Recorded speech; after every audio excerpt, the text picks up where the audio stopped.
Okay, the question is this person is a cross racer and they're asking if they should do VO2 workouts at 120%. So I think you are kind of misappropriating or like misassigning something that's kind of not working in your workouts to being a cross racer, because this actually doesn't have to do with what type of racing you're doing.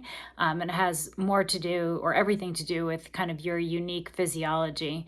And so a lot of pre-written plans, or even kind of not really customized coaching plans, VO2 work is assigned at 120% of FTP. And that's because when you kind of use a bell curve to fit, power at VO2 max to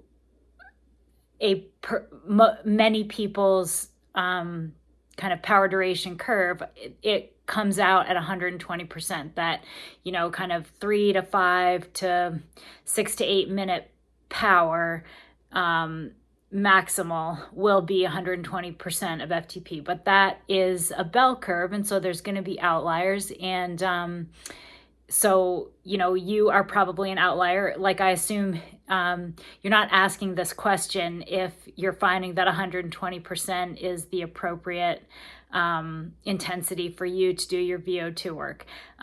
So I'm guessing it's either too easy and these intervals are not feeling hard enough for you, or it's too hard and you can't complete them.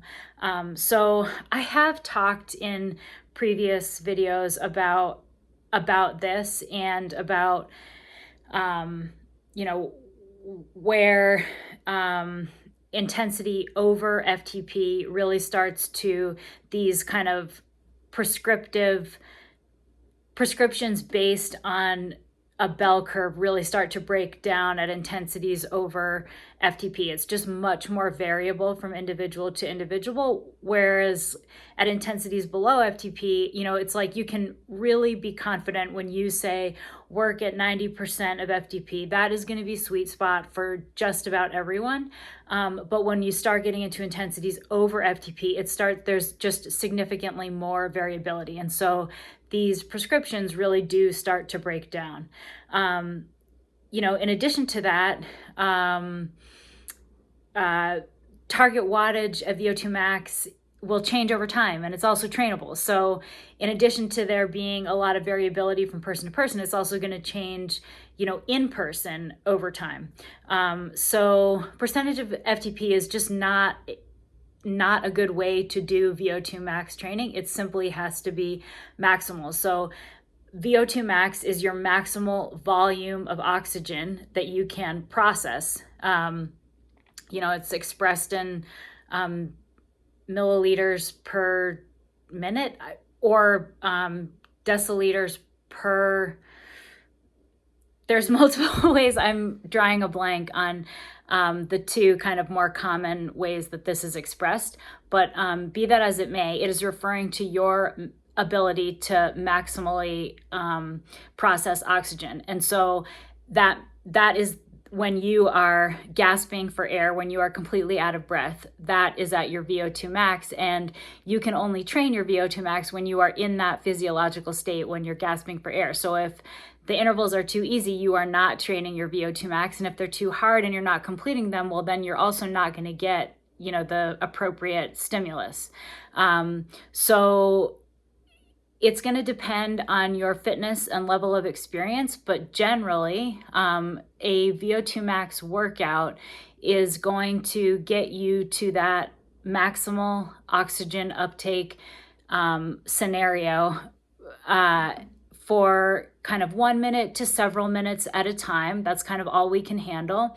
And, you're going to do that maybe a handful of times over the workout, meaning a good goal for a VO2 max workout would be to be spending about 7 to 12 minutes at VO2 max over the course of the workout. So you can think about it like this. Say you have a workout that's 7 by 3 minutes. That's kind of a typical normal VO2 workout. So it's going to take you kind of 1 to 2 minutes each of those 3-minute intervals is going to take you 1 to 2 minutes to get up to that point where you are maximally processing oxygen. And so you're going to spend about 1 minute at your VO2 max each interval. You're doing that 7 times, so you're getting about 7 minutes of time and zone for that workout. Maybe a little bit more if you spend kind of 90 seconds to 2 minutes there.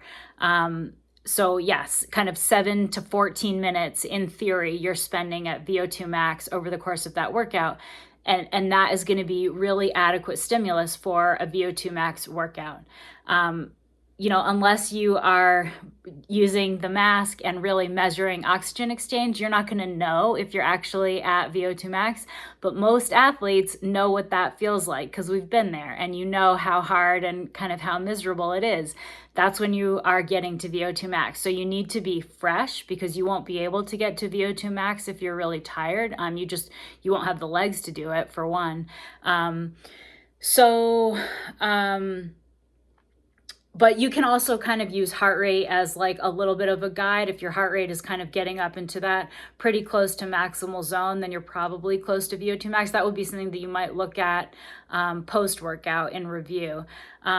So all of that being said, I can't tell you if you should do VO2 max workout at 120%. I could look at your training data and give you a rough target wattage, but I have no way of knowing that certainly not by knowing that you're a cross racer, and certainly without looking at a kind of significant log of data from you to know kind of what is the appropriate target wattage for you to get to VO2 max. But it does need to be maximal. So if 120% is too easy, go harder. If 120% is too hard and you're blowing up and not able to finish the workouts, then you need to go a little bit easier and get yourself to that point where you can get roughly, 7 to 12 minutes or so of time and zone per workout.